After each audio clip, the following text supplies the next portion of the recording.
Hello guys, welcome back to our channel, that is Edugenesis Portal.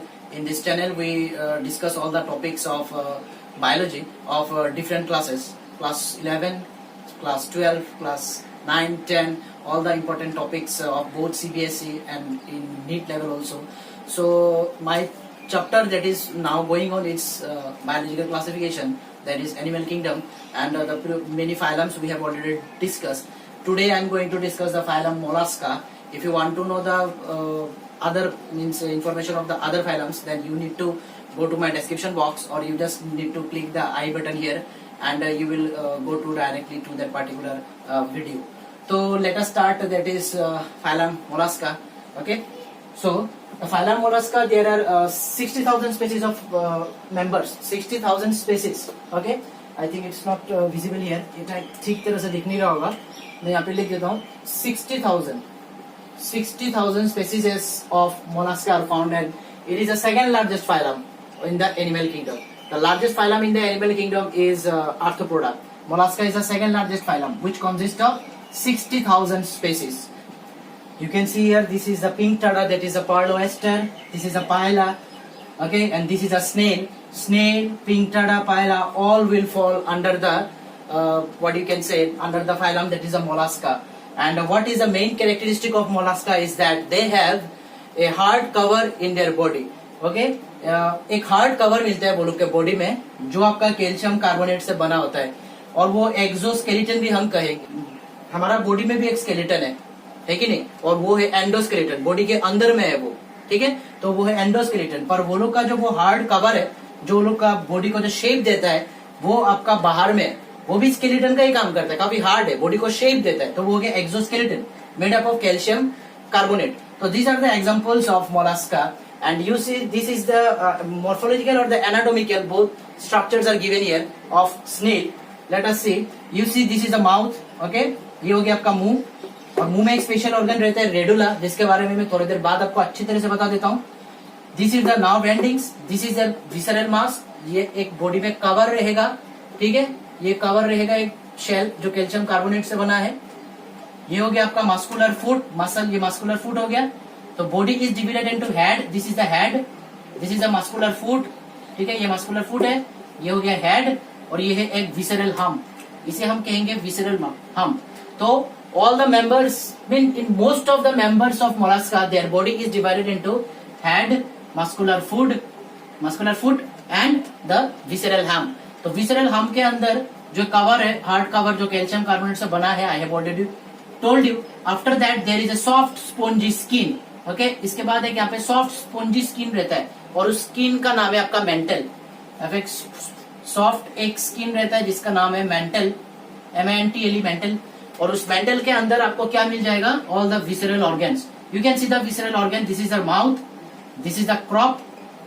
Elementary canal में एक extra organ भी मिलता है जिसका नाम है क्रॉप, जो हमारे बॉडी में तो होता नहीं है, पर आर्थ्रोपोडा जैसे इंसेक्ट हो गया, वो लोग के बॉडी में आपको दिख जाएगा ये क्रॉप. उसके बाद आप देख सकते हो ये डायरेक्ट कहां जा रहा है? Stomach. This is a stomach. You see this is a stomach. This is a digestive. ये स्टोमक के ऊपर में डाइजेस्टिव ग्लैंड है, जहां पे आप डाइजेस्टिव जूस निकलता है. और ये हो गया gonads. Their gonads, reproductive sexual part जो रहेंगे, रिप्रोडक्टिव पार्ट जो रहेगा सिस्टम, ये है गोनेड्स. और ये हो गया आपका इंटेस्टाइन, जो आपका स्पाइरली कॉइल दिख रहा है, दिस इज इंटेस्टाइन. और ये हो गया आपका gills, very important, gills. With the help of gills, okay, maximum member में गिल पाया जाता है. गिल से वो लोग रेस्पिरेशन पर्पस करते हैं. This is an intestine. और ये हो गया आपका heart, this is a heart. Okay, और एकदम मेंटल के बेटे का एकदम एक ओपिनियन में क्या रहेगा? Anus, with the help of which they will excrete their excrete their waste. Okay, so this is the anatomical structure of snail. Okay, you can see this is a visceral mass, very important. shell का जो होता है visceral hum के अंदर जो आपका cavity रहेगा, उस कैविटी जो स्पेस रहेगा उसे कहते हैं visceral mass, very important. Okay, और पिंक टडा जो आपका पर्ल ऑयस्टर मिलता है, ये हो गया पायला. कवर काफी हार्ड होता है, आपने देखा होगा, बारिश का मौसम में नहीं होता है, ये समुद्र में होता है कि नहीं. So number 1 character is that they can live, means ये लोग का जो मेंबर है, okay, their members are found in both fresh water and marine water. Number 1 character वही हो जाएगा, they are found in both fresh water and marine water. Fresh water means जैसे pond हो गया, लेक हो गया जहाँ का पानी में नमक नहीं है, और एक हो गया मेराइन जहाँ पे वो वाला पानी में जहाँ पे नमक होता है. Okay, suppose sea water, suppose ocean water, and their body is triploblastic. Yes, very important. Triploblastic, bilateral symmetry, ये सब क्या है? Actually these are the characters depending upon which we have divided the all organism into some groups. Groups means phylum Mollusca. हमने जो phylum Mollusca, phylum Arthropoda, phylum Chordata, ये सब अलग अलग chordata means ये जो अलग अलग phylum में जो हमने organism को जो group किया है, कौन सा character को देख के, these are the characteristics. अगर आपको जानना है ट्रिप्लोब्लास्टिक क्या है, बायोलेटरल सिमेट्री क्या है, तो फिर मेरा जो इसी पार्ट का, इसी चैप्टर का जो पहला वाला जो पार्ट है वो सब जाके देखना पड़ेगा. डिस्क्रिप्शन बॉक्स में लिंक में दिया हुआ है, और यहाँ पे जो आप आई बटन देख रहे हो वहाँ पे भी आपको मिल जाएगा. वो दबाने से आपको डायरेक्ट वहाँ पे मिल जाएगा. वहाँ पे मैंने अच्छी तरह से ट्रिप्लोब्लास्टिक सिमेट्री क्या होता है मैंने समझा है, तो you can visit there and you can learn from there. So triploblastic means their body is made up of 3 germinal layers. All the organism, मैं थोड़ा बता देता हूँ, जितना भी ऑर्गेनिजम्स है वो लोग का ऑर्गेनिज्म का बॉडी 3 जर्मिनल लेयर से होता है. एक होता है एक्टोडर्म, एक होता है मेसोडर्म, एक होता है एंडोडर्म. ये 3 लेयर से वो लोग का बॉडी बना है, तो दे आर ट्रिप्लोब्लास्टिक. कोई कोई ऑर्गेनिज्म ऐसा भी है जिसका बॉडी बस 2 लेयर से बना होता है. एंडोडर्म एंड एक्टोडर्म मेसोडर्म नहीं होगा, तो दे आर डिप्लोब्लास्टिक या फिर diploblastic. Diplo means 2 layers, di means 2, तो their body is made up of, there are some animals whose bodies are made up of 2 germinal layer. Those organisms are known as diploblastic, but their body are made up of 3 germinal layer. That is why they are known as a triploblastic. Okay, so bilateral symmetry. What is symmetry? Symmetry means body plane, body design. So you see, bilateral symmetry means their body can be divided into 2 equal halves from any plane crossing from the center. अगर centre से हम वो लोग का body को काटे, ठीक है, तो 2 इक्वल पार्ट हमें मिल जाएगा. ठीक है, कोई कोई ऑर्गेनिज्म ऐसा है जिसका कोई सिमेट्री है ही नहीं, चाहे आप कहीं से भी काटे इक्वल पार्ट आपको नहीं मिलेगा, तो उसे कहते हैं एसिमेट्रिकल. सिमेट्री नहीं है, एसिमेट्रिकल. इसका तो सिमेट्री है, तो इसका सिमेट्रिकल बॉडी है, बट सिमेट्री में भी बहुत सारा होता है. यहाँ पे 2 इक्वल पार्ट मिलेगा, इसलिए bilateral. Bi means 2.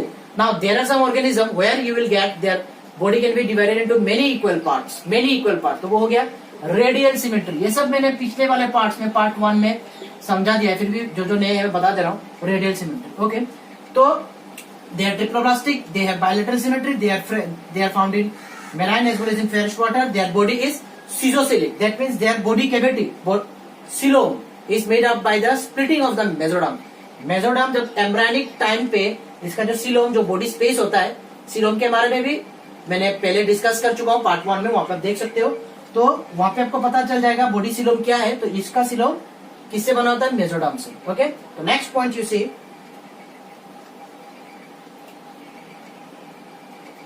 their body is divided into head, foot and visceral hump. Visceral hump. Okay, so their body is divided into head, foot and visceral hump. तो ये आपको दिख जाएगा. एक सेकंड रुकिए, मैं डस्टर ले लेता हूं. So head, foot and visceral hump. तो ये हो गया head. I have already told you that body is divided into head, muscular foot and this is a visceral hump. ठीक है, देयर बॉडी हैव शेल. जी हाँ, एक हार्ड कवरिंग आपको मिल जाएगा, चाहे ये मेंबर ये हो या फिर वो हो या फिर ये कोई भी मेंबर हो, पर आपको एक हार्ड कवरिंग मिल जाएगा जिसका नाम है shell. Their body has shell. Okay, hard shell which is made up of what? Which is made up of, you see here I have written calcium carbonate. Their body is made up of calcium carbonate. Their body has shell.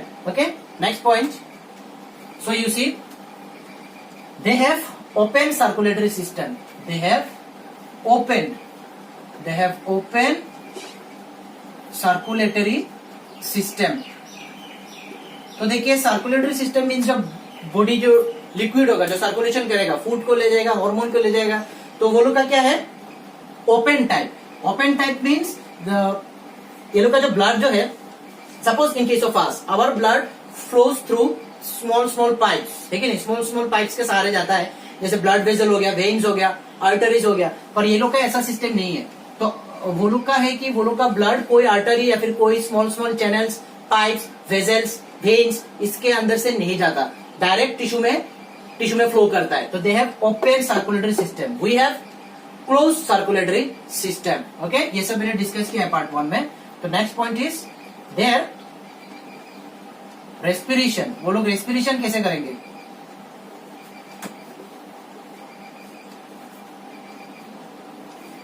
respiration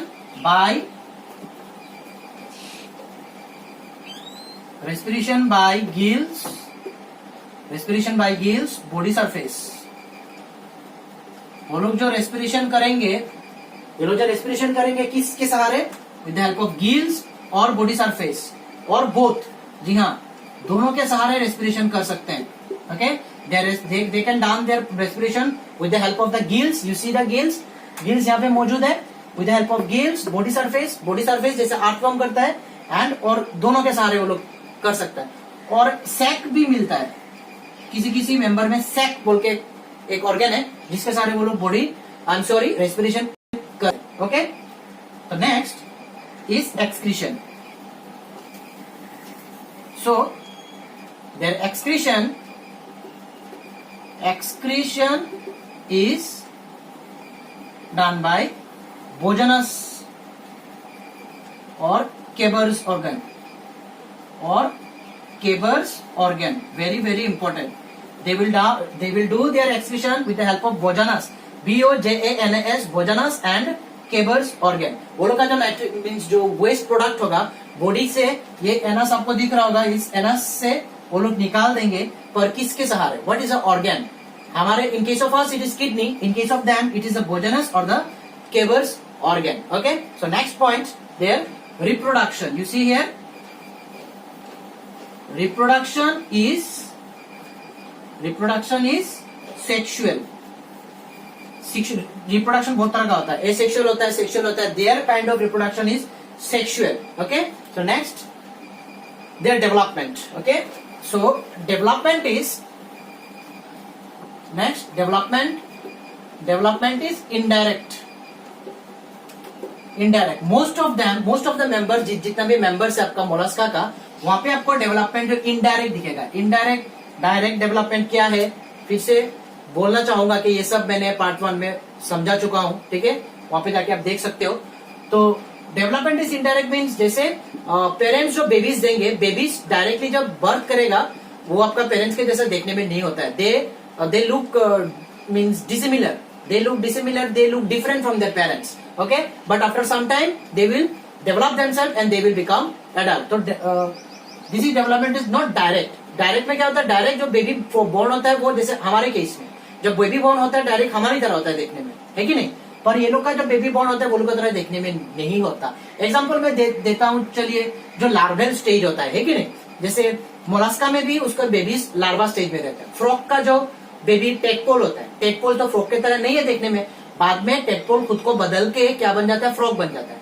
इस तरह का development क्या कहते हैं? Indirect. तो वो लोग का भी लार्वा होता है, विलिजन लार्वा, ट्रोकोपोड लार्वा, बहुत सारा लार्वा है, मैं डिस्कस करूंगा. तो वो लोग का डेवलपमेंट क्या है?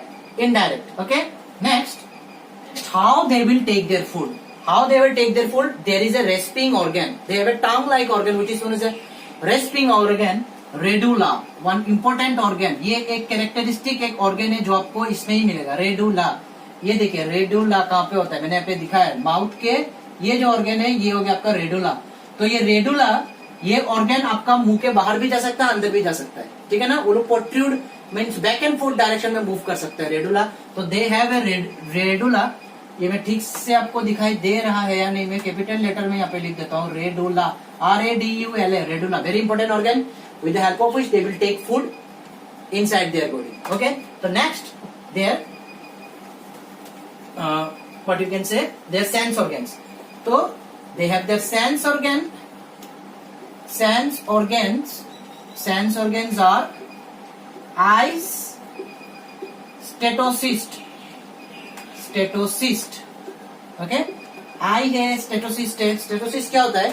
स्टेटोसिस्ट एक वो ऑर्गन है जो मूवमेंट में मदद करता है. ठीक है, जब वो पानी के अंदर होता है तो बॉडी को बैलेंस करने में ये स्टेटोसिस्ट बोल के एक ऑर्गन रहता है. जैसे आपने प्रॉन देखा होगा, प्रॉन का जो एंटीना होता है, एंटीना के नीचे एक ऑर्गन रहता है जो स्टेटोसिस्ट बैलेंसिंग में मदद करता है. वो लोग का भी स्टेटोसिस्ट होता है. तो I statocyst. Another organ is there, that is ऑस्प्राडिया.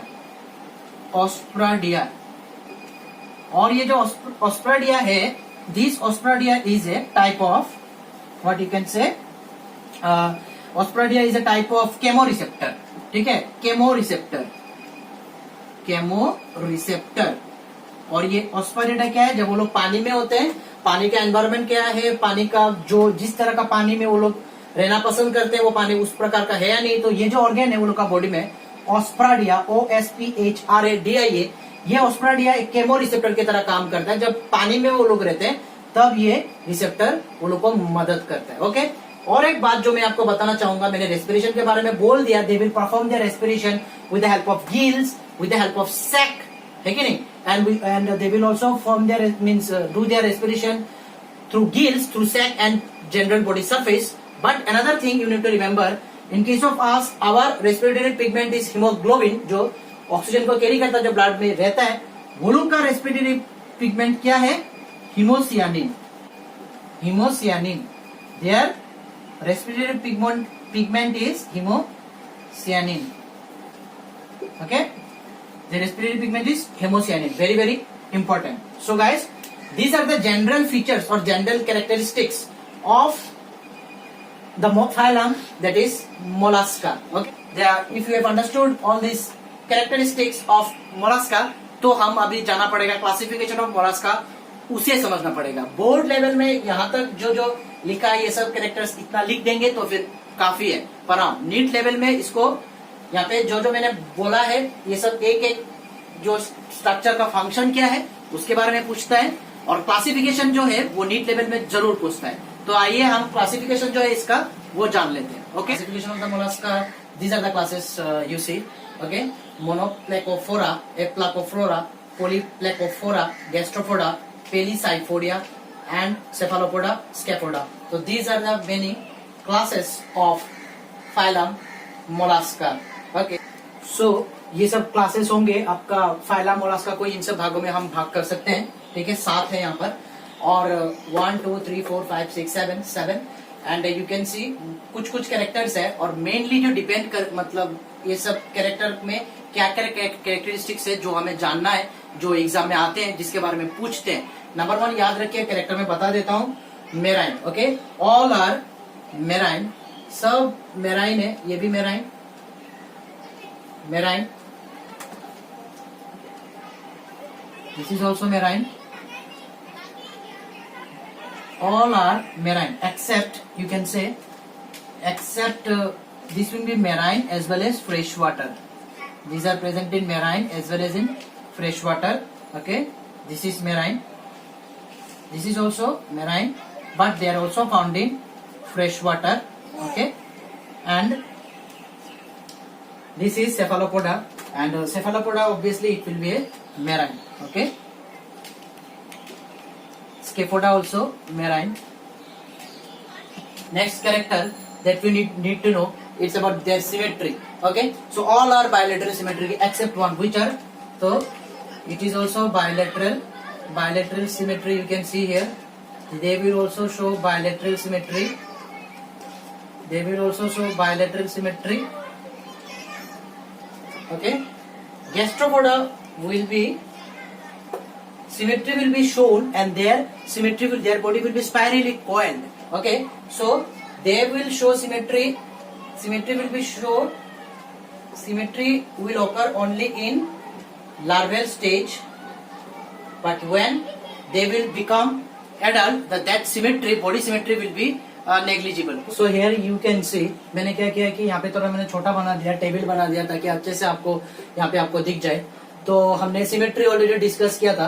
तो सिमेट्री में जैसे मोनोप्लेकोफोरा में आप बायलेटरल सिमेट्री हमको दिख जाएगा, एप्लेकोफोरा में बायलेटरल सिमेट्री, सब में बायलेटरल सिमेट्री दिख जाएगा, सिवाय जो ये है जो गैस्ट्रोपोडा है, ये गैस्ट्रोपोडा में आपका जो सिमेट्री होगा वो एम्ब्रायो टाइम में आपको सिमेट्री दिखेगा। ये ई मतलब एम्ब्रायो, एम्ब्रायो के टाइम में आपको सिमेट्री दिखेगा, बट जब वो एम्ब्रायो, जब वो एडल्ट बनेगा तो उसका बॉडी कोई सिमेट्री रहता नहीं है, एसिमेट्रिकल बन जाता है, और बाकी सब में बायलेटरल सिमेट्री आपको दिख जाएगा। नेक्स्ट कैरेक्टर हमें होगा वो होगा शेल। ओके, शेल, तो शेल के बारे में अगर जानना है तो क्या हो जाएगा, देखिए shell will be present in every class, ये जो जितना भी यहाँ पे क्लास है सब में आपका शेल रहेगा, ठीक है, पर शेल आपका एक में नहीं रहेगा, वो है एप्लाकोफोरा। तो शेल को मैं एस दे देता हूँ, ठीक है, शेल को मैं एस छोटा से ताकि जगह हो जाए सब कुछ यहाँ पे, तो शेल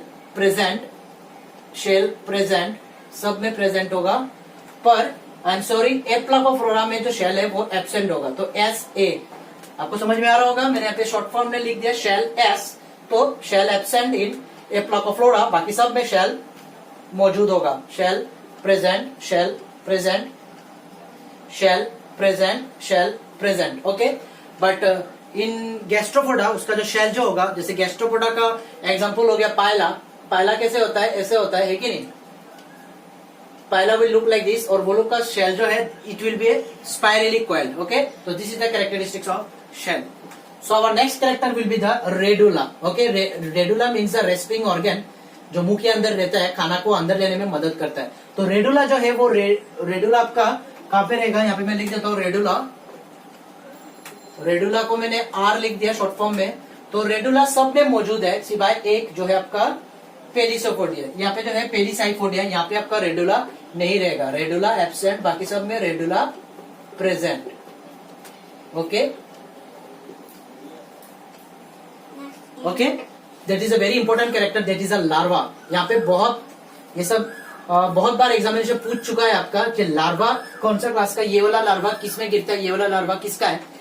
तो लार्वा के बारे में जानना पड़ेगा। तो लार्वा जो है वो लार्वा आपका लार्वा, ठीक है।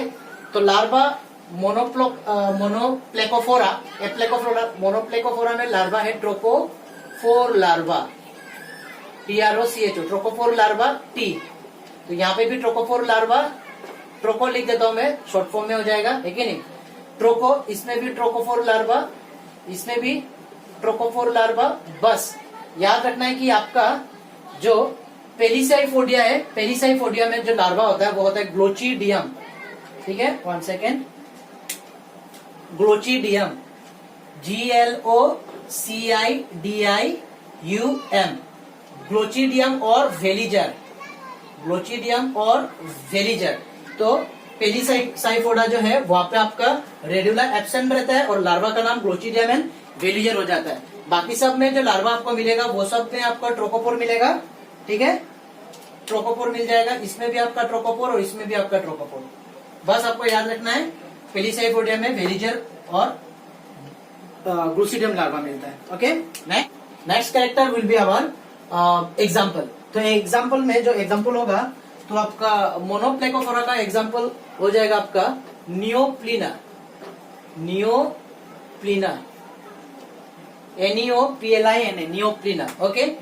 एप्लाकोफोरा का हो जाएगा आपका नियोमिनिया, 1 सेकेंड, नियोमिनिया, नियोमिनिया, ओके। पोलीप्लेकोफोरा का हो जाएगा आपका काइटन, और गैस्ट्रोपोडा का हो जाएगा आपका पायला, पेलिसाइफोडिया का हो जाएगा आपका यूनियो, सेफालोपोडा, सेफालोपोडा का आपका हो जाएगा क्या, ऑक्टोपस, लोलिगो, सेफिया, ओके। और जो स्केपोडा हो जाएगा, स्केपोडा का हो जाएगा आपका Dentalium, Dentalium, okay. So guys, यहाँ पे एक बहुत इंपॉर्टेंट बात मैं आपको बताना चाहता हूँ। ये सब एग्जाम्पल जो नियोप्लिना है, it is a connecting link, okay. Neopilina it is a connecting link between annelida plus mollusc. Annelida और मोलास्क का जो दोनों का ही कैरेक्टर आपको नियोप्लिना शो करता है। तो neopilina is a connecting link between annelida and mollusc, okay. And aplacophora neomenia, यहाँ पे जो आप दिख रहा होगा डेंटेलियम, डेंटेलियम का और एक नाम है टास्क शेल, वेरी इंपॉर्टेंट। और पायला का और एक नाम, कॉमन नाम है आपका एप्पल स्नेल, ये सब पूछता है, ठीक है। यूनिया का है आपका मसल, मजल बोलते हैं, मजल, और एक है पिंक टाडा।